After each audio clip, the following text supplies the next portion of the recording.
Assalamualaikum warahmatullahi wabarakatuh. Baiklah, hari ini kita akan membahas kembali soal-soal TIU, tes intelijensi umum, dari soal-soal CPNS dan P3K.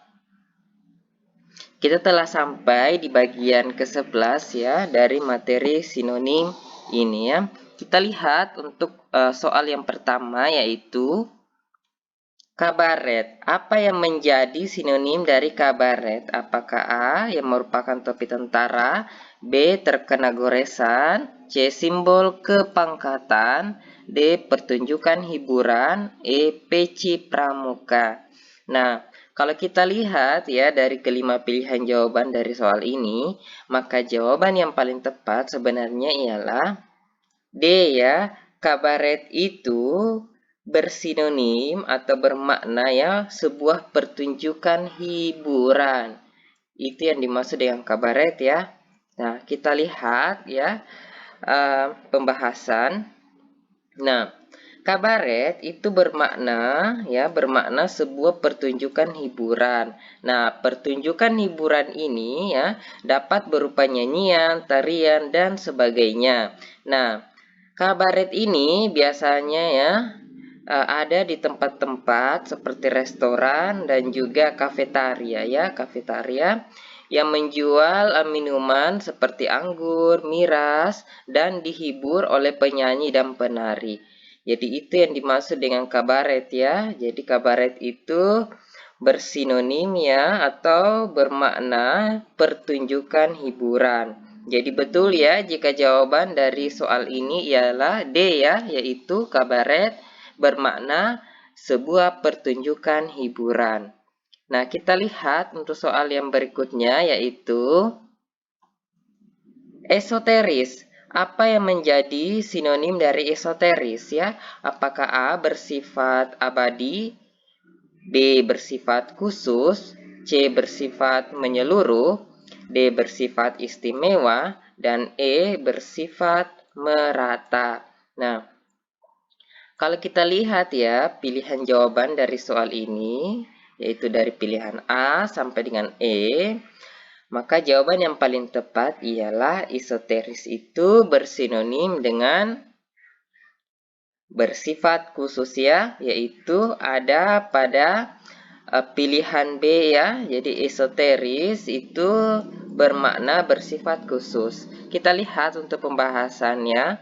Nah, kata esoteris ini ya dapat bermakna bersifat khusus. Sifat khususnya itu dapat berupa rahasia ya, sifatnya rahasia atau terbatas ya, terbatas atau limited edition ya.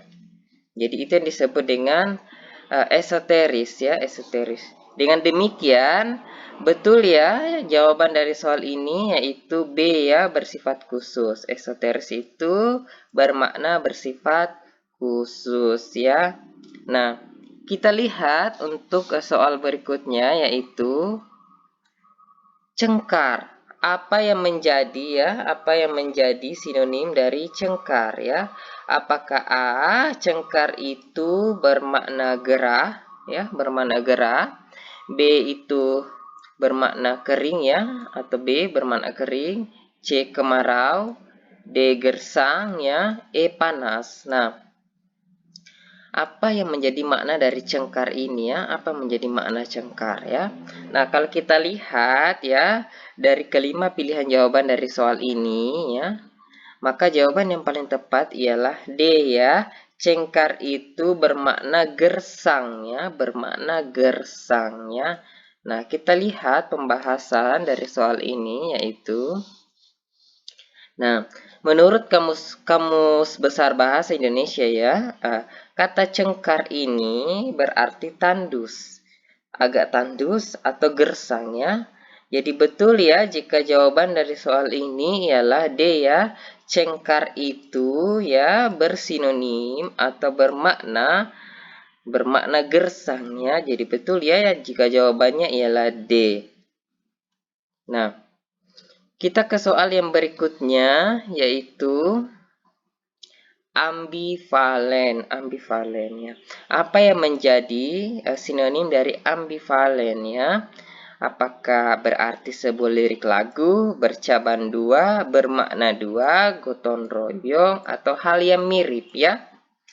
Jadi apa sebenarnya yang menjadi sinonim atau makna dari ambivalen ini? Nah, kalau kita lihat dari 5 pilihan jawaban dari soal ini ya, maka jawaban yang paling tepat ialah B ya. Ambivalen itu bermakna ya bercabang dua ya, bercabang dua. Nah, kita lihat untuk pembahasan dari soal ini. Nah, ambivalen ya, menurut Kamus Besar Bahasa Indonesia ya. Nah, ambivalen ini bermakna bercabang dua ya. Bercabang dua ini maksudnya bercabang dua yang saling bertentangan ya. Kita juga harus perlu perhatikan, ada juga pilihan jawaban yaitu pada pilihan C bermakna dua. Kita harus mampu membedakan ya apa yang menjadi perbedaan antara bercabang dua dan bermakna dua. Nah, kalau misalkan dia bercabang dua, maka artinya itu dia bercabang dua dan saling bertentangan. Kalau misalkan dia bermakna dua itu ya dia juga bercabang dua, tetapi dia memiliki atau dua hal tersebut itu tidak saling bertentangan ya, tidak saling bertentangan. Jadi itu yang menjadi perbedaannya ya. Nah, kalau bercabang dua bermakna saling bertentangan ya, ada dua yang bertentangan, sedangkan bermakna dua itu tidak bertentangan ya, ada dua hal yang tidak bertentangan atau ada dua jenis ya, atau ada dua jenis.